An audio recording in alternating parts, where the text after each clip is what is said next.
కుటుంబంతో కలిసి మనశంకర్ వరప్రసాద్ గారి సినిమా వీక్షించాను. ముఖ్యమంత్రి రేవంత్ రెడ్డి మెగాస్టార్ చిరంజీవికి చెప్పారు. సినిమాని ఎంతగానో ఆస్వాదించానని చెప్పారు. ఈ సందర్భంగా చిరంజీవికి ఆ చిత్రం పట్ల సీఎం అభినందనలు తెలిపారు. చిరంజీవి తన కుటుంబంతో కలిసి విహారయాత్ర కోసం స్విట్జర్లాండ్ వెళ్లారు. ఈ సమయంలోనే దావోస్లో వరల్డ్ ఎకనామిక్ ఫోరం సదస్సు జరుగుతుందని సీఎం రేవంత్ రెడ్డి చిరంజీవిని అక్కడికి ఆహ్వానించడం అయితే జరిగింది. ఆ విధంగా మరి చిరంజీవి గారు అక్కడైతే కలవటం అయితే జరిగింది. మరి ఓవరాల్గా మనకి తెలుసుకోవచ్చు. దీన్ని బట్టి ఏంటంటే ఒక ముఖ్యమంత్రికి అదేవిధంగా టాప్ హీరోలో లెజెండరీగా హీరోగా ఉన్న చిరంజీవికి కూడా ఎంత మంచి అవినాభావ సంబంధం ఉందో దీని ద్వారా మరొక్కసారి మరి బయటకు వచ్చింది.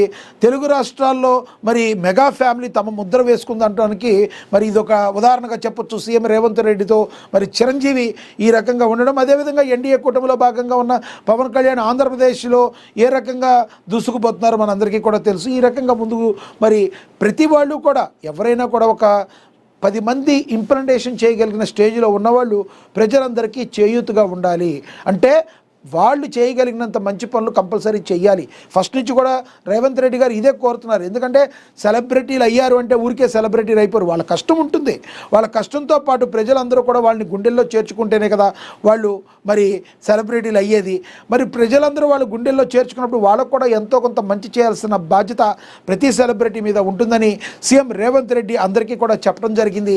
అయితే కొంతమంది దాన్ని ఏ రకంగా తీసుకున్నప్పటికీ కూడా మరి మెగా ఫ్యామిలీలో ఉన్న మెగాస్టార్ చిరంజీవి మాత్రం ఎప్పుడూ కూడా ప్రజలకు అండగా ఉండటానికి ముందుండటానికి సీఎం రేవంత్ రెడ్డితో ముందుకు వెళుతూ ఉన్న పరిస్థితి మనమైతే చూస్తాం. ఒకరికొకరు గౌరవించుకుంటూ ముందుకు వెళ్ళడానికి ఆహ్వానించదగ్గ విషయంగా మనం గమనించవచ్చు. మీరేమనుకుంటున్నారు? Switzerland megastar Chiranjeevi and Revanth Reddy కలవడాన్ని ఏ కోణంలో చూస్తారు? కింద కమెంట్ బాక్స్ రూపంలో కమెంట్ అయితే చేయండి. ఇక అదేవిధంగా మనకి చెప్పొచ్చు, నన్ను చంపితే ఈ భూమి మీద ఇరాన్ అనేది ఉండదని చెప్పి ట్రంప్ హెచ్చరికలు జారీ చేశారు. ఇరాన్ అమెరికాల మధ్య నెలకొన్న ఉద్రిక్త పరిస్థితులు పతాక స్థాయికి చేరాయి. ఖమేనీకి హాని తలపెడితే ప్రపంచమే తగలబడిపోతుందని ఇరాన్ హెచ్చరించగా తనను హత్య చేస్తే ఇరాన్ భూస్థాపితం అవుతుందని ట్రంప్ కౌంటర్ ఇచ్చారు. ఈ మేరకు ఓ మీడియా సంస్థ ట్రంప్ మాట్లాడుతూ ఈ సంచలన వ్యాఖ్యలు చేశారు. తనపై ఇరాన్ హత్యాయత్నం చేస్తే తాను బతికున్నా చనిపోయినా సరే ఆ దేశాన్ని భూస్థాపితం చేయాలని తన సలహాదారులకు స్పష్టమైన ఆదేశాలు ఇచ్చారని ట్రంప్ చెప్పారు. ఇరాన్లో జరుగుతున్న అల్లర్లకు మద్దతు పలుకుతున్న ట్రంప్పై మరి ఆ దేశం సుప్రీం లీడర్ అయతుల్లా ఖమేనీ తీవ్ర ఆగ్రహం వ్యక్తం చేసిన సంగతి తెలిసిందే. ఇరాన్లో కొత్త నాయకత్వం రావాల్సిన అవసరం ఉందంటూ ట్రంప్ చేసిన వ్యాఖ్యలపైన ఖమేనీ మండిపడ్డారు. ఈ క్రమంలోనే తమ నాయకుడిపై చేయి వేయాలని చూస్తే ఆ చేతిని తెగ నరుకుతామని, ఖమేనీకి ఏదైనా జరిగితే ప్రపంచాన్ని తగలబెడతామని ఇరాన్ సైన్యానికి చెందిన ఉన్నతాధికారి ఒకరు హెచ్చరించారు. దీనిపై ట్రంప్ తాజాగా స్పందిస్తూ తనను చంపేయాలని చూసినా చంపేసినా మీరు భూమి మీదే ఉండరని తీవ్ర హెచ్చరికలు అయితే జారీ చేసుకున్నారు. ఒకళ్ళ మీద ఒకళ్ళు మాటల తోటాలైతే పేల్చుకున్నారు. కానీ అక్కడ దాకా వెళ్లకుండా ఏవైనా శాంతియుత మార్గంగా ఉండేటట్టు చూసుకోవాలి.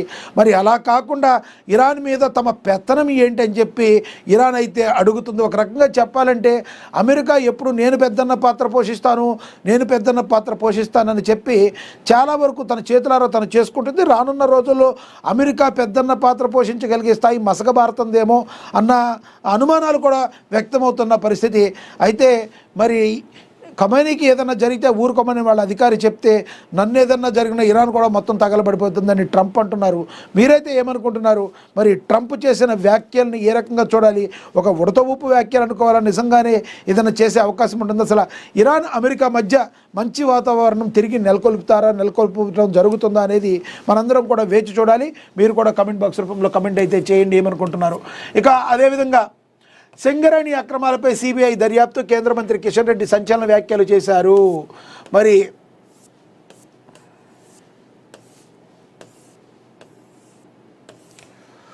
సింగరేణిలో నైనీ కోల్ బ్లాక్ కుంభకోణం అంటూ వస్తున్న వార్తలపై కేంద్ర మంత్రి కిషన్ రెడ్డి స్పందించారు. రాష్ట్రంలోని బొగ్గు గనుల విషయంలో గత ప్రభుత్వం బీఆర్ఎస్ ఏం చేస్తుందో కాంగ్రెస్ కూడా అదే చేస్తుందని ఆయన తీవ్ర అసహనాన్ని అయితే మరి కిషన్ రెడ్డి వ్యక్తం చేశారు. న్యూఢిల్లీలో బుధవారం మీడియాతో మాట్లాడిన కేంద్ర మంత్రి సింగరేణి క్యాలరీస్ ప్రాముఖ్యత పరిస్థితులపై కీలక వ్యాఖ్యలు చేశారు. 2 పార్టీలు కూడా సింగరేణి సంస్థని రాజకీయ ప్రయోగశాలగా వాడుకుంటున్నారని మండిపడ్డారు. సింగరేణి అక్రమాలపై సిబిఐ దర్యాప్తు జరిపిస్తామన్నారు.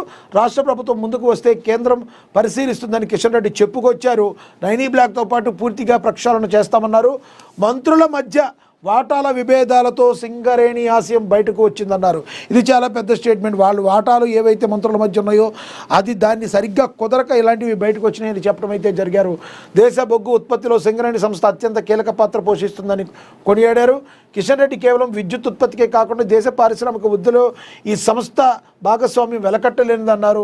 ప్రత్యేక తెలంగాణ ఉద్యమ సమయంలో కార్మికులు పోషించిన చైతన్యవంతమైన పాత్రను కూడా ఈ సందర్భంగా కిషన్ రెడ్డి అయితే గుర్తు చేయడం అయితే జరిగింది. అయ్యా కిషన్ రెడ్డి గారు, దీన్ని మరి ప్రైవేటు వ్యక్తుల పరం కానివ్వకుండా తెలంగాణ రాష్ట్రానికి ఉండేలాగా చూడండి, నెత్తినూరు కొట్టుకుంటున్నా కూడా వీరు ప్రైవేటు పరం చేయడానికి కేంద్ర ప్రభుత్వం నిర్ణయం తీసుకుంటుందని చెప్పి మరి బీఆర్ఎస్ కావచ్చు, కాంగ్రెస్ కావచ్చు చెప్తుంది. మీరు ఏ పరిస్థితులు తీసుకొచ్చేటట్టున్నారో దీని మీద 1కి 10 సార్లు పునరాలోచించాలని చెప్పి అక్కడున్న కార్మికులు కావచ్చు, యావత్ తెలంగాణ రాష్ట్రం కావచ్చు కోరుకుంటున్నారు. అసలు బొగ్గు గనుల విషయంలో మరి మీరు ఏలు పెట్టి దీన్ని ప్రైవేటీకరణ చేయడానికి చేస్తున్నారా, లేదంటే దాన్ని రాష్ట్రానికి సంబంధించిన మరి ఎప్పుడు కూడా ప్రభుత్వ దానిగానే ఉంచుతారా, కేంద్రానికి సంబంధించిన ప్రభుత్వం దానిగానే ఉంచుతారా చూడాలి. ప్రైవేటీకరణ చేయటం మాత్రం దీన్ని తీవ్రంగా ఖండిస్తున్నారు. ప్రజలు ఎవరు కూడా, కార్మికులు ఎవరు కూడా యాక్సెప్ట్ చేసే పరిస్థితులు అయితే కనబడటం లేదు. ఇక ప్రజా సంక్షేమమే ప్రభుత్వ లక్ష్యం బట్టి విక్రమార్క చెప్పారు. దంతనపల్లిలో ఇందిరమ్మ గృహప్రవేశం, కొండలగూడలో కొమరం నూరు విగ్రహానికి నివాళులు. అర్హులైన ప్రతి పేదవాడికి సొంతిల్లు కల్పించడమే ప్రభుత్వ లక్ష్యమని తెలంగాణ రాష్ట్ర ఉప ముఖ్యమంత్రి బట్టి విక్రమార్క అన్నారు. బుధవారం ఉట్నూరు మండలం దంతనపల్లి గ్రామంలో లింగాపల్లి తారమ్మ ఇందిరమ్మ గృహప్రవేశంలో మంత్రి మాట్లాడటం అయితే జరిగింది.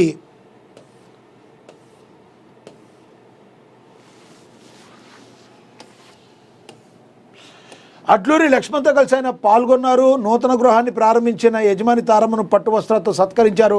గతంలో ఇచ్చిన హామీ మేరకు రాష్ట్ర వ్యాప్తంగా 4,50,000 ఇందిరమ్మ ఇళ్లను మంజూరు చేశామని, ప్రతి నియోజకవర్గానికి 3,500 ఇళ్ల చొప్పున కేటాయించామని తెలిపారు. ప్రత్యేకంగా ఆదిలాబాద్ జిల్లా అభివృద్ధికి ప్రభుత్వం కట్టుబడి ఉందని పేర్కొంటూ ఇప్పటి వరకు జిల్లాకు 150 కోట్ల నిధులు మంజూరు చేసినట్లుగా వెల్లడించారు.